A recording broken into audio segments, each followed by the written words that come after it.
நாம் வாரி தந்த வள்ளல் என்ற நாடகத்தை இப்பொழுது அரங்கேற்ற உள்ளோம். கண்டு கழியுங்கள். பாணரின் இல்லம் குழந்தைகள் அழுதபடி.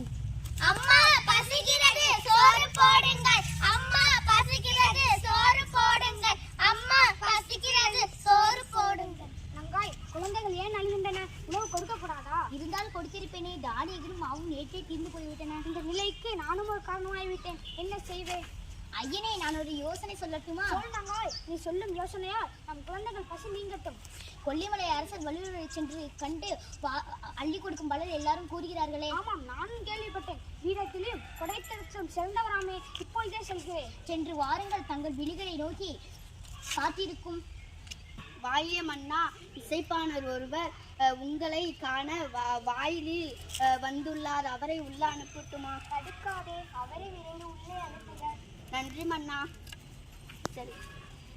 கொல்லிமலை கொட்டவா, கொடைத்திரத்தின் கோமகனே, நீவில் வாழ்க, முது படையும் வாழ்க. தரணி எங்கும் தமிழ் பரப்பும் இசையின் புகழ் பரப்பும் பாணரை வருக வளரட்டு. எம்மை நாடி வந்த காரணம்? வள்ளலே, வறுமை காரணமாக என் வீட்டில் அடுப்பில் பூனை உறங்குகிறது. பாணரே, உமது நிலை என்னை வருத்தமுறை செய்கிறது. உணவின்றி என் வில்லால் மெலிந்து கிடக்கிறான். பிள்ளைகளோ காட்டை உண்டு தண்ணீரை உயிரை தேடிபடி இருக்கின்றனர். கலக்கம் வேண்டாம் பாணரே, உன் வறுமையை போக்குவது என் பொறுப்பு.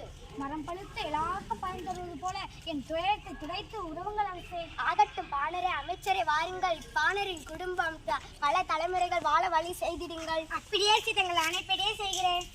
பொற்காசுகளை அள்ளி தருக. அணி மணிகளையும் களிர்களையும் அனுப்பிடுங்கள். பற்பல பரிசுகளை பேலங்களையும் அனுப்பிடுங்கள். அப்படியே தங்கள் அனைப்படியே அனைத்தையும் அனுப்பி வைக்கிறேன்.